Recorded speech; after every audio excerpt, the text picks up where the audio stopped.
বন্ধুরা, আজকে একটা নতুন গল্প নিয়ে আসলাম তোমাদের মাঝে।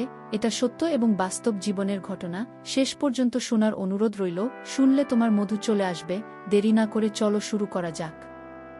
আমি বললাম, সোনিয়ার মা, আমি তো তোমাকে যতটুকু পাওয়ার পেয়েছি, এখন তোমার কাছে আমার আরেকটা দাবি। তুমি যদি তোমার মেয়ে সোনিয়াকে আমার সাথে একটিবার সুযোগ দাও, তাহলে আমি যে তোমার কাছে 2 লাখ টাকা পাব, সেই টাকা আর দেওয়া লাগবে না। আমি সব টাকা তোমাকে মাফ করে দিব। তারপর সোনিয়ার মা আছিয়া বেগম বলল, জোহানা ভাই, আপনি এসব কি বলছেন? আপনি আমার সাথে যেমন চাই তা করেন, আপনি আমার কাছে টাকা পাবেন বলেই আমি সুযোগ দিই। কিন্তু তাই বলে আমার মেয়ের সাথে আমার মেয়ের দিকে আপনার কিভাবে নজর পড়ল? ও তো আপনার মেয়ের মতো, তারপরেও হালা কিছুতেই মানছিল না। অবশেষে 2 লাখ টাকা শোধ করতে আমি মা হয়ে আমার মেয়ে সোনিয়াকে একবারের জন্য জোহার কাছে পাঠালাম। তারপর জল আমার মেয়ের সাথে যা করল তা শুনলে বন্ধুরা তোমাদের মাথা গরম হয়ে যাবে। বন্ধুরা, গল্পটি অনেক অনেক ইন্টারেস্টিং। গল্পটি শোনার জন্য তোমাদের সকলের প্রতি আমার বিশেষ অনুরোধ রইল।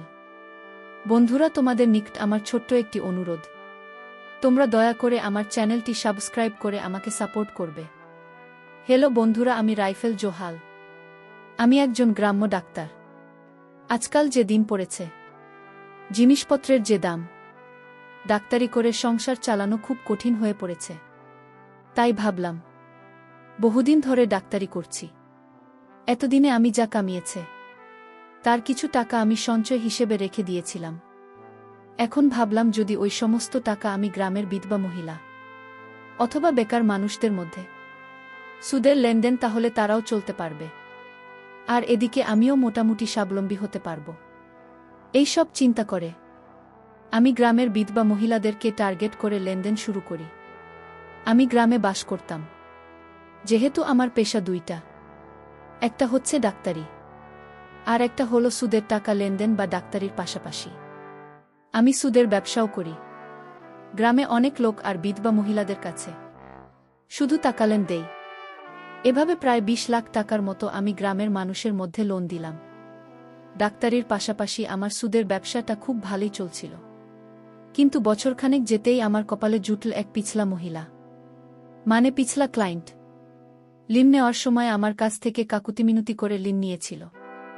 বাদ দেওয়ার সময় কত কাহিনী। মহিলাটির স্বামী মারা গেছে অনেক আগেই।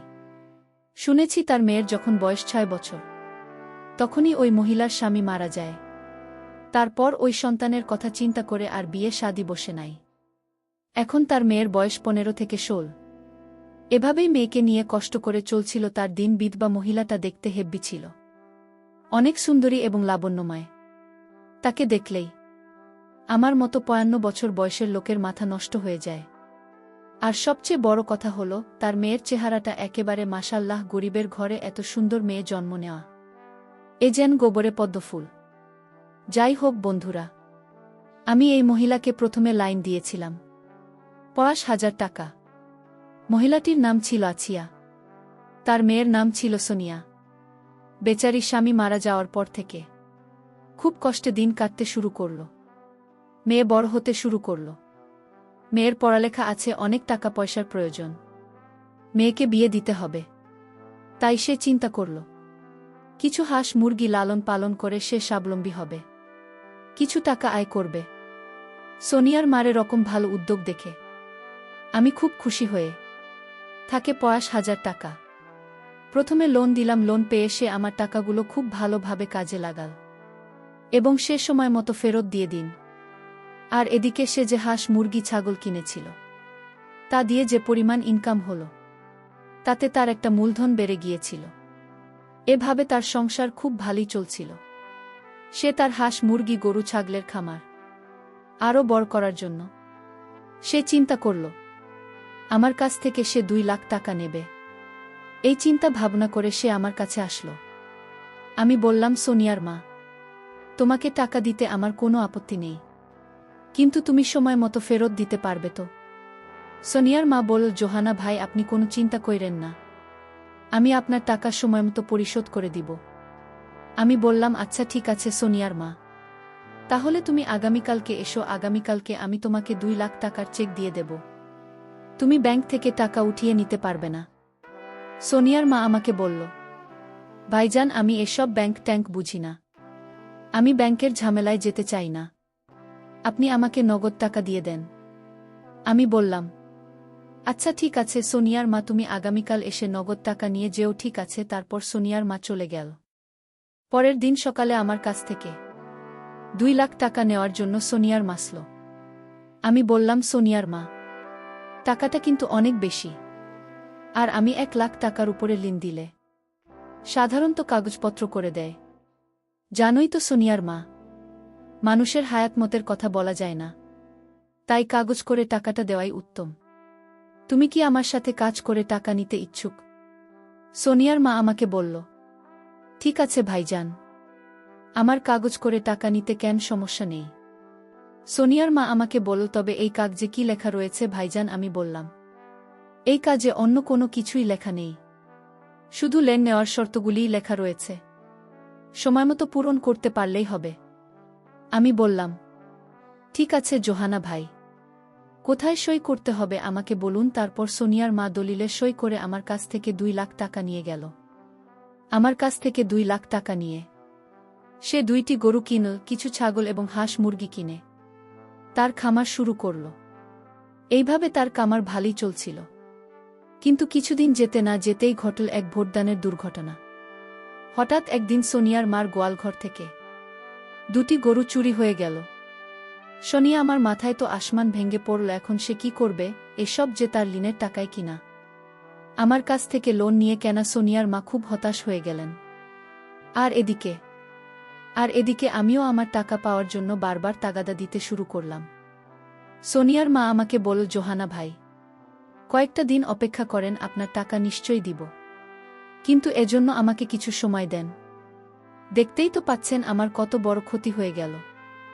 সর্বনাশা চোর আমার সব কিছু নিয়ে গেল। এই ক্ষতি কাটিয়ে উঠতে আমার একটু সময়ের প্রয়োজন। আমি বললাম, ঠিক আছে সোনিয়ার মা, আমি তোমাকে 1 মাস সময় দিলাম। 1 মাসের ভিতরে আমার সমস্ত টাকা লাভের আশায় দিয়ে দিতে হবে। কথাটা মনে থাকে যেন। সোনিয়ার মা বলল, ঠিক আছে জোহানা ভাই, আপনি কোনো চিন্তা করবেন না, আমি 1 মাসের ভিতরে আপনার টাকা ফেরত দেব। তারপর আমি ওই মহিলার কাছ থেকে চলে আসলাম। 1 মাস পর আবার সোনিয়ার মার কাছে আমার পাওনা টাকার জন্য গেলাম।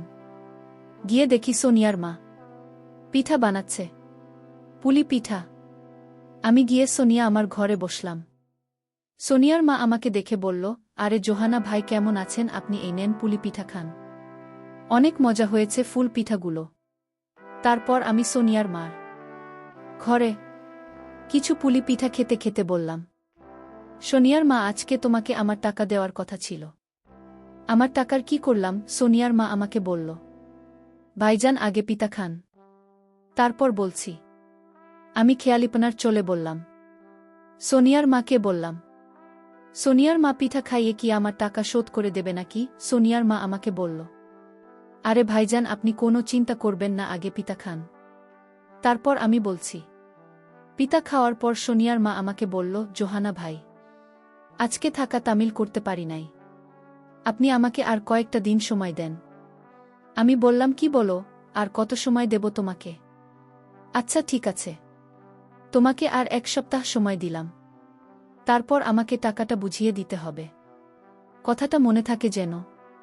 সোনিয়ার মা বলল, আচ্ছা ঠিক আছে জোহানা ভাই, আপনি 1 সপ্তাহ পরে আইসেন। তারপর আমি 1 সপ্তাহ পরে আবার গেলাম। যাওয়ার পর ঠিক একই কথা, যে ভাইজান আজকে টাকাটা মিল করতে পারি নাই। তারপর আমি বললাম, সোনিয়ার মা, আপনি আমার সাথে কি শুরু করছেন? আপনার কাজগুলো আমার কাছে মোটেই ভাল লাগছে না। আপনি আমাকে এভাবে ঘুরে এসেছেন কেন? সোনিয়ার মা আমাকে বলল, ভাইজান সেই সর্বনাশা ছুঁড়ে তো আমার সব কিছু নিয়ে গেছে, আমার কাছে তো এখন কিছু নেই। এখন আমি কিভাবে আপনার টাকা শোধ করব? আপনি চাইলে অন্যভাবে আমার টাকা শোধ করতে পারেন। আমি বললাম, কি বলতে চাচ্ছেন আপনি? তখন সোনিয়ার মা বলল, এই যে আপনি আমার দিকে ভালো করে চেয়ে দেখুন, আমি আপনার জন্য আজকে খুব ভালো করে শিখেছি, চাইলে আপনি আমাকে আপনার মতো করে পেতে পারেন। জোহানা ভাই, আমার কাছে দেওয়ার মতো কিছুই নেই, তাই আমার নিজেকে আপনাকে সঁপে দিলাম। সোনিয়ার মার মুখ থেকে এরকম ধরনের কথা শুনে আমার মাথার ভিতর শয়তানি বুদ্ধি কাজ করতে শুরু করল। ভাবলাম সুদের টাকা হয়তো না পাবো, কিন্তু শুধু সুদের টাকার বিনিময়ে আমি সোনিয়ার মার সাথে একটু আনন্দ করতে পারলে ক্ষতি কি? জীবনে অনেক টাকা কামাই করেছি। শনি আমার মতো এরকম একটা সুন্দরী মহিলা আমার কাছে স্বেচ্ছায় ধরা দিয়েছে। মনে ভাবলাম, জোহানা, এটা তোর কাছে সুবর্ণ সুযোগ। এই সুযোগ কাজে লাগা। আমি সোনিয়ার মার্চ থেকে এরকম প্রস্তাব পেয়ে মনে মনে খুব খুশি হলাম। তারপর আমি বললাম, সোনিয়ার মা, আমি তোমার প্রস্তাবে রাজি। তারপর সোনিয়ার মা আমাকে বলল, যদি তুমি আমার প্রস্তাবে রাজি থাকো তাহলে আজকে রাতে আমাদের এখানে চলে আসবে। সকল সুদ একেবারে মিটিয়ে দেব, আর তুমি চাইলে আসলে মিটিয়ে নিতে পারবে। আমি বললাম, আসল কিভাবে মেটাব? তারপর সোনিয়ার মা বলল, তুমি আসলেই বুঝতে পারবে। তারপর সেদিন রাতে বন্ধুরা আমি সোনিয়ার মার কাছে গেলাম। সোনিয়ার মা এত সুন্দর করে সেজেছিল যা বলাই বাহুল্য। মনে হয়েছিল আমার কাছে ইন্ডিয়ান কোনো নায়িকা বা কোনো একটা রূপকথার পরী। তাকে দেখি আমি তা শিখে গেলাম আর বলতে লাগলাম, সোনিয়ার মা, এত রূপ তুমি এতদিন কোথায় রেখেছিলে? কোথায় লুকিয়ে লিখেছিলেন তোমার এত রূপ? আগে জানলে আমি আরও আগেই পাগল হয়ে যেতাম। তারপর আমি সোনিয়ার মার সাথে চলে গেলাম অন্য এক দুনিয়ায়, অন্য এক জগতে। হঠাৎ দরজায় নখ বাজতে শুরু করল। আমি ভাবলাম, এখন কি আসো আবার? মনে মনে খুব ভয় পেয়ে গেলাম। দরজা খুলে দেখি সোনিয়া দাঁড়িয়ে রয়েছে।